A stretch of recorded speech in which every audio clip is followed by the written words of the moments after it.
విజయనగరం 1794 కర్ణాటక యుద్ధకాలంలో విజయనగర పాత్రను పైన పరిశీలించినాము. ఆనంద గజపతి అనంతరం గద్దెనెక్కిన విజయరామరాజు సమర్థుడు కాడు. అతని సవతి తమ్ముడు సీతారామరాజు ఇంగ్లీషు వారి మద్దతుతో దివాన్ పదవిని ఆక్రమించగలిగాడు. ఇతడు సమర్థుడే కానీ దురాశపరుడు. సైన్యాన్ని కూర్చుకొని జైపూర్, శృంగవరపుకోట, కురుపాం, అనకాపల్లి, పాలకొండ, ఆంధ్ర, రాజం, బొబ్బిలి మొదలైన సంస్థానాలను ఆక్రమించి పర్లాకిమిడి రాజును నరసన్నపేట యుద్ధంలో ఓడించి విజయనగరానికి సామంతునిగా చేశాడు. విజయనగర ప్రతిష్ట ఇనుమడించింది. కానీ సీతారామరాజు పాలన ప్రజాదరణ పొందలేదు. కొలువులోని ఉద్యోగులు అతన్ని వ్యతిరేకించారు. విజయరామరాజుకు కూడా అతని పట్ల సద్భావం లేదు. సంస్థాన ఆడంబరాల ఫలితంగా విజయరామరాజు చెల్లించాల్సిన పేష్కస్ బకాయి నానాటికి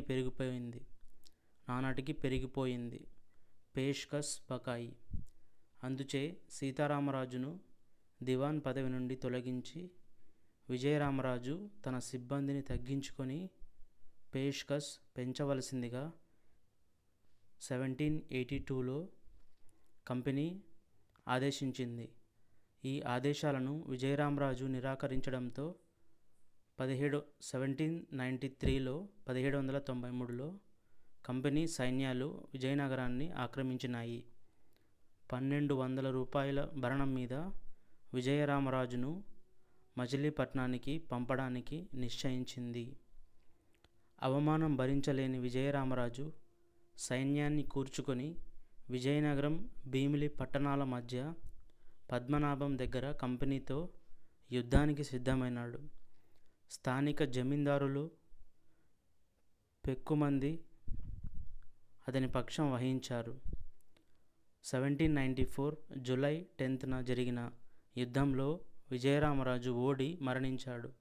అతని కొడుకు నారాయణ బాబు పారిపోయినాడు. కాశీపురం జమీందారు కొండజాతి వీరులు అతని పక్షం వహించారు. కొండ ప్రాంతాల్లో యుద్ధం అసాధ్యమని కంపెనీ నారాయణ బాబుతో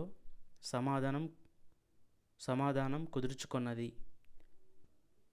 1802లో విజయనగరంలో శాశ్వత శిస్తు విధానం అమలు జరిగింది. పద్మనాభ యుద్ధాన్ని ఫ్లడెన్ ఫీల్డ్ యుద్ధంతో పోలుస్తారు.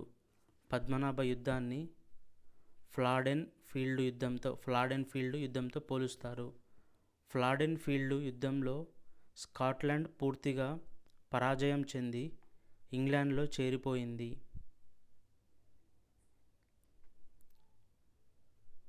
పర్లాకిమిడి. పద్మనాభ యుద్ధం జమీందారులకు హెచ్చరిక అయినప్పటికీ వారు కంపెనీపై తిరుగుబాట్లు మానలేదు.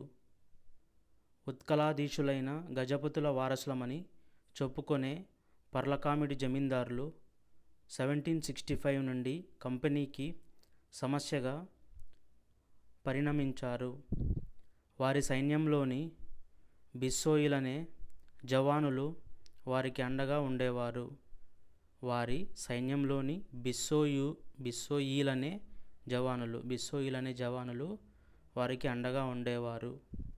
1768లో నరేంద్రదేవుని తొలగించి అతని కొడుకు గజపతిని కంపెనీ గద్దెనెక్కించింది. కానీ గజపతి విజయనగరంతో చేరి ఆంగ్లేయులను ఎదిరించాడు.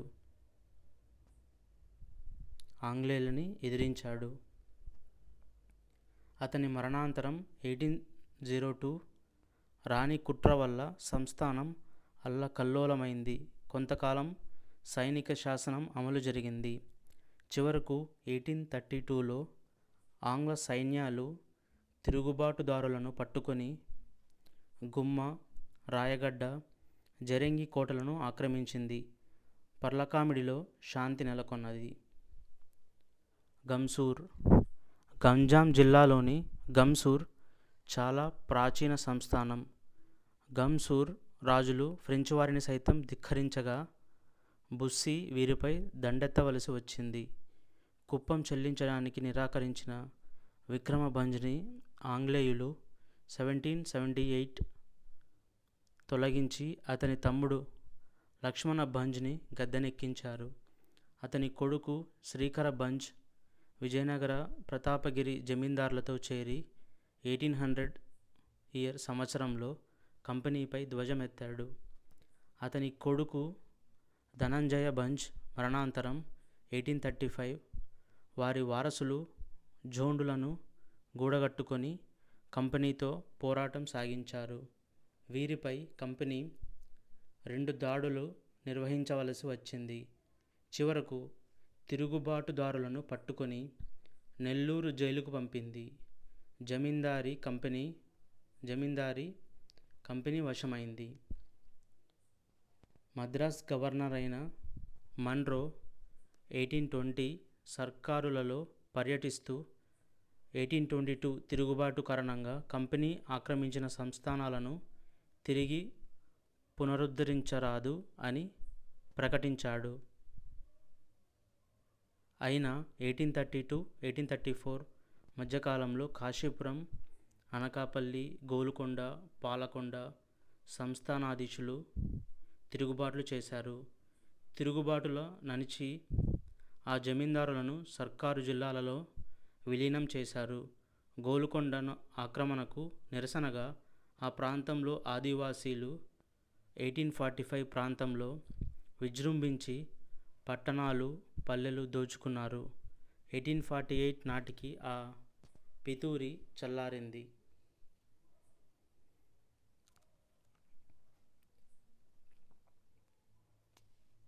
పాలెగార్ల తిరుగుబాటు.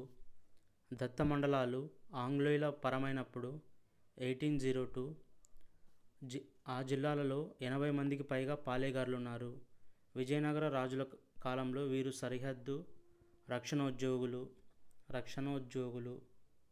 ప్రతి పాలెగారు కొన్ని గ్రామాల ఆదాయం అనుభవించేవారు. క్రమంగా వీరు రక్షణ విధులతో పాటు న్యాయ నిర్వహణాధికారాన్ని కూడా నిర్వహిస్తూ జమీందారులను పోలి ఉండేవారు. కావలి రుసుము మొదలైన పలు రకాల పన్నులు వసూలు చేస్తూ ప్రజలను పీడించేవారు. తమ ప్రాంతాలు కంపెనీకి దత్తం కావడాన్ని నిరసించి కంపెనీకి చెల్లించాల్సిన కప్పం చెల్లించడానికి నిరాకరించారు. వీరి పోషణలో సుమారు 30,000కు పైగా సాయుధ సిబ్బంది ఉండేది. పాలెగార్ల దురాగతాలను అణచి దత్తమండలంలో కంపెనీ అధికారాన్ని పటిష్టం చేయడానికి ప్రధానాధికారి అయిన మన్రో నిర్ణయించాడు. పాలెగార్ల దురాగతాలను అణచి దత్తమండలంలో కంపెనీ అధికారాన్ని పటిష్టం చేయడానికి ప్రధానాధికారి అయిన మన్రో నిర్ణయించాడు. కావలి రుసుము వసూలు చేసిన కంపెనీకి శిస్తు చెల్లించకపోయినా అమల్దారులను ధిక్కరించిన కోటల్లో సైనిక సిబ్బంది నిలుపుకున్న తిరుగుబాటుదారులుగా ప్రభుత్వం పరిగణిస్తుంది అని మన్రో ప్రకటించాడు. ఈ ప్రకటనను ధిక్కరించి పాలెగార్లు సుసంఘటితంగా కంపెనీని ఎదిరించడానికి ప్రయత్నించారు. మన్రో సైనిక చర్యలు జరిపి 2 సంవత్సరాలలో పాలెగార్లను అదుపులోకి తెచ్చాడు. కానీ ఉయ్యాలవాడ జమీందారులకు వారసుడైన నరసింహారెడ్డి తనకు కంపెనీ నిర్ణయించిన భరణంతో తృప్తి పడక 1846లో తిరుగుబాటు చేశాడు. సుమారు 10,000 సైన్యాన్ని కూర్చుకొని రుద్రవరం, కృష్ణంశెట్టిపల్లె, ముండ్లపాడు మొదలైన గ్రామాలను, కోయిలకుంట్ల తాలూకా ఖజానాను దోచి బీభత్సం సృష్టించాడు. అనంతరం అతని సైన్యం గిద్దలూరు పైన నడిచింది. గిద్దలూరు దగ్గర యుద్ధంలో నరసింహారెడ్డి ఓడిపోయి తప్పించుకున్నాడు. చివరకు పెర్సోమైళ్ళకొండ దగ్గర బందీగా పట్టుకున్నారు. సైనిక న్యాయస్థానం, ఫైజుదారీ అదాలత్ సైనిక న్యాయస్థానం అంటే ఫైజుదారీ అదాలత్ విచారించి నరసింహారెడ్డికి ఉరిశిక్ష విధించింది. 1847 జనవరి 9వ తేదీన అతన్ని ఉరితీశారు. పాలెగార్ల సమస్య పరిష్కారమైంది.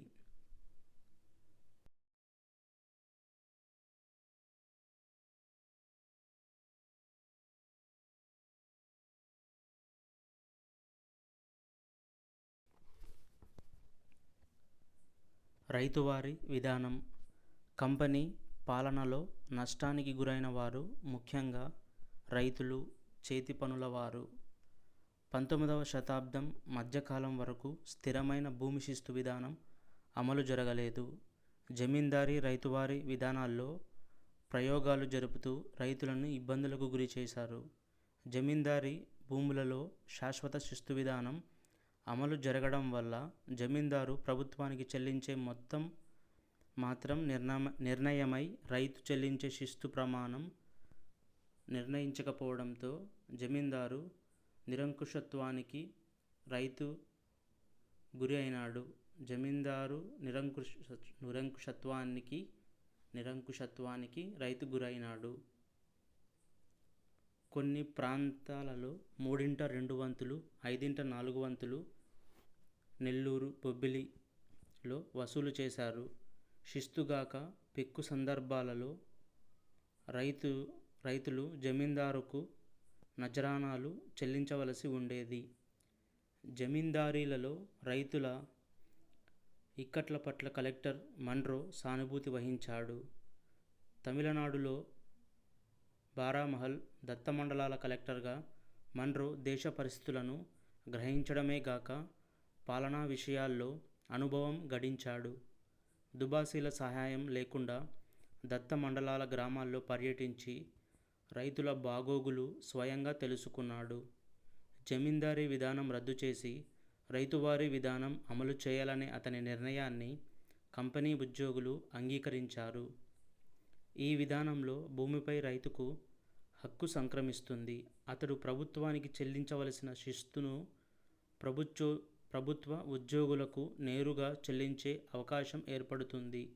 ఈ విధానం 1802 నుండి దత్త మండలాలలో అమలు జరిగింది. మన్రో మద్రాస్ గవర్నర్ అయిన తర్వాత 1822 నుండి తీరాంధ్ర ప్రాంతాల్లో జమీందారీలు రద్దయి రైతువారీ విధానం అమలు జరిగింది. అయితే గ్రామాల్లో చిట్టాలు సరిగా లేనందున గ్రామ ఉద్యోగులు జమీందారుల ప్రోత్సాహంతో గ్రామాల్లోని ఇనాము, మాన్యం భూముల విస్తీర్ణం పెంచడం వల్ల పంట పొలంలో 3/1 వంతు మాత్రమే రైతుకు మిగిలింది. కంపెనీ ఉద్యోగులు నిర్ణయించిన శిస్తు ప్రమాణం కూడా చాలా ఎక్కువ అని మన్రోయే అంగీకరించాడు. అంతేగాక 10 సంవత్సరాలకొకమారు శిస్తు పునఃపరిశీలన రివిజన్ జరిగి సందర్భాలలో శిస్తు ప్రమాణం పెరిగేది. అందుచేత జమీందారీ భూములలోని రైతు కంటే రైతువారీ విధానంలోని రైతుకు పెద్దగా మేలు జరిగినట్లు కనిపించదు. వ్యవసాయ పద్ధతులలో గానీ, సాధనాల్లో గానీ, నీటి వనరుల్లో గానీ అభివృద్ధి జరగలేదు. భూమి శిస్తులో 100/1 వంతు కూడా కంపెనీ నీటి వనరుల మరమ్మతుకు వెచ్చించలేదు. సర్ ఆర్థర్ కాటన్ సూచనలపై గోదావరి 1847, కృష్ణా 1854 ఆనకట్టలు నిర్మించే వరకు కంపెనీ కొత్త నీటి వనరులను కల్పించడానికి పూనుకోలేదు. 1834 నుండి రైతులు ధన రూపంలో శిస్తు చెల్లించవలసి వచ్చింది. ధాన్యం ధరలు క్రమంగా పడిపోసాగినాయి. రైతు ఆర్థిక స్థితి దిగజారింది. పూర్వం గ్రామాల్లో ఆయగాండ్ర పద్ధతి వల్ల కాపు, మున్సిఫ్, కరణం, తలారి గ్రామ వ్యవస్థలో సభ్యులై గ్రామ ఆదాయంలో భాగస్వాములయ్యింది. వారికి రైతులకు మధ్య సానుభూతి సహకారాలుండేవి. కొత్త వ్యవస్థలో కేంద్రీకృత జిల్లా పాలనా యంత్రాంగంలోని వారై ప్రభుత్వ జీతాలు స్వీకరించడం ప్రారంభమైనందున స్థానికుల పట్ల సానుభూతికి ఆధారం నశించి గ్రామ వ్యవస్థ విచ్ఛిన్నమై రైతుకు అపకారం పరిణమించింది. దేశంలో జరిగే ఆర్థిక రాజకీయ పరిణామాల ఫలితంగా అనేక రకాల చేతి పరిశ్రమలకు నష్టం వాటిల్లింది. 17-18 శతాబ్దాలలో ప్రసిద్ధి వహించిన నేత పరిశ్రమ క్షీణించింది. ఇంగ్లాండులోని పారిశ్రామిక విప్లవం జరగడంతో ఆంగ్ల వర్తకులి పరిశ్రమ మదుపులో పెట్టడం నిలిచిపోయింది. ఇంగ్లాండు ప్రభుత్వ సుంక విధానం కూడా పరిశ్రమకు ప్రతికూలమైంది. ఇంగ్లాండులో భారతదేశ వస్త్రంపై సుంకం 20% ఇంగ్లాండులో ఇంగ్లీషు వస్త్రంపై సుంకం 10% మాత్రమే. దీనికి తోడు సాలీలు, మగ్గం పన్ను చెల్లించాల్సి ఉండేది. మద్రాస్ రాష్ట్ర ప్రభుత్వానికి సాలిన 10 లక్షలు, మగ్గం పన్ను ద్వారా సాలిన 10 లక్షలు ఆదాయం వచ్చేది. అదీగాక ప్రజల్లో నానాటికి మిల్లు బట్టల పట్ల ఆకర్షణ పెరిగింది. నేత బట్ట కంటే మిల్లు బట్ట నాణ్యమైనది, ధర తక్కువ, ఎక్కువ కాలం మన్నుతుంది. క్రమంగా విపణి వీధుల మిల్లు వస్త్రాలతో నిండిపోయినాయి.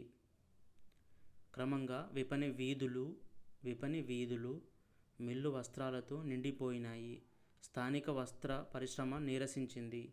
1800 సంవత్సరం ప్రాంతంలో మచిలీపట్నం 10 లక్షల రూపాయలు విలువ చేసే వస్త్రం ఎగుమతి చేసింది. 1834లో ఆ రేవు నుండి కేవలం 2750 రూపాయల వస్త్రం మాత్రమే ఎగుమతి అయ్యింది. క్రిస్టఫర్ హట్టన్ అనే ఆంగ్ల వర్తకుడు 1657లో మచిలీపట్నం దర్శించాడు.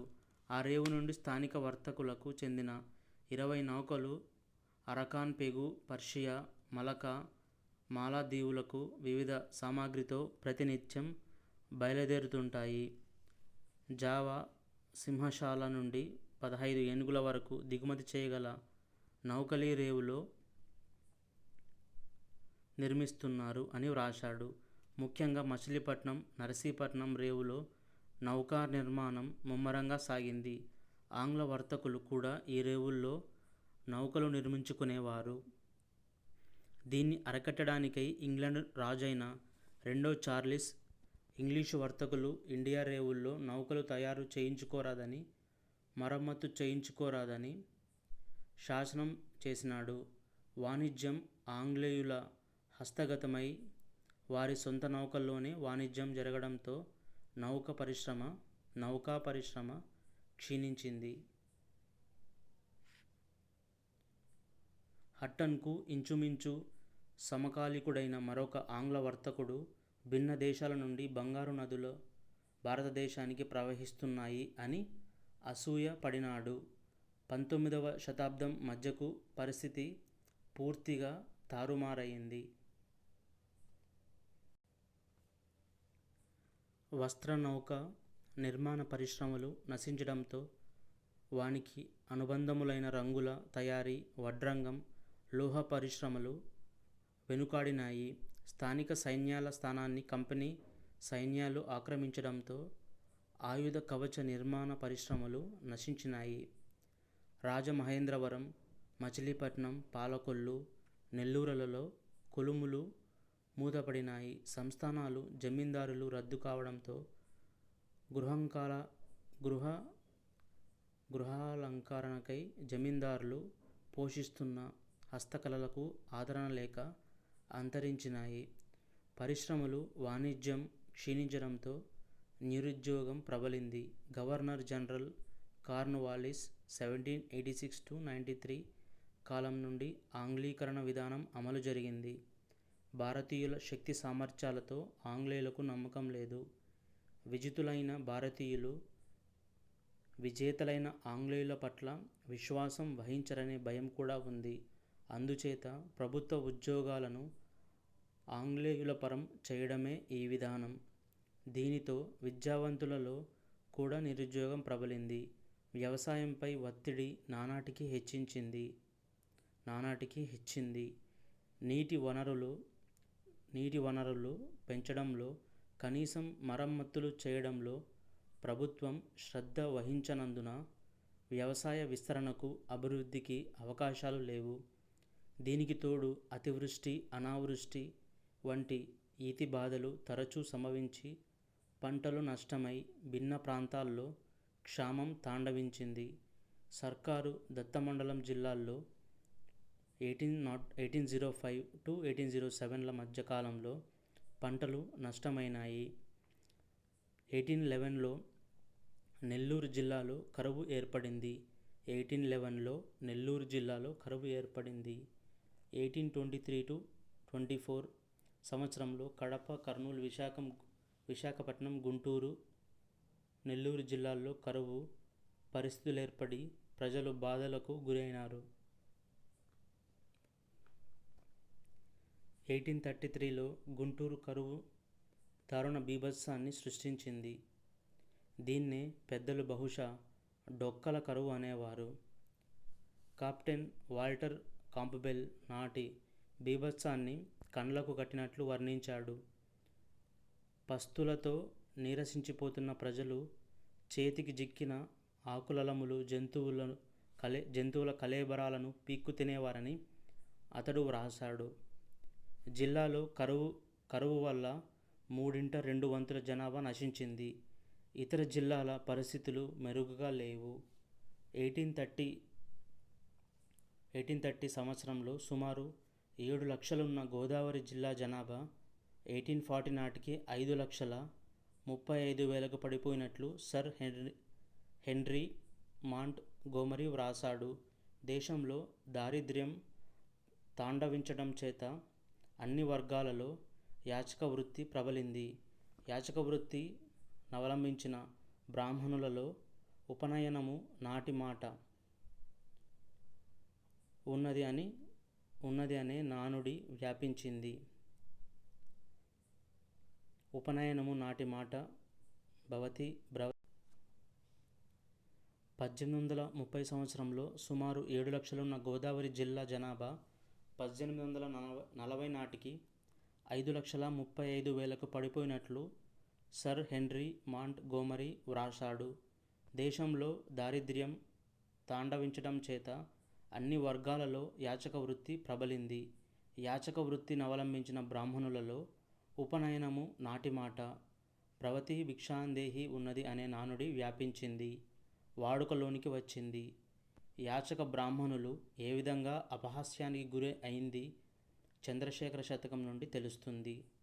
బ్రాహ్మణులే కాదు, సాతానులు, జంగము దాసర్లు, చివరకు పంచములలో కూడా మాలదాసర్లు సైతం యాచక వృత్తితో జీవించేవారు.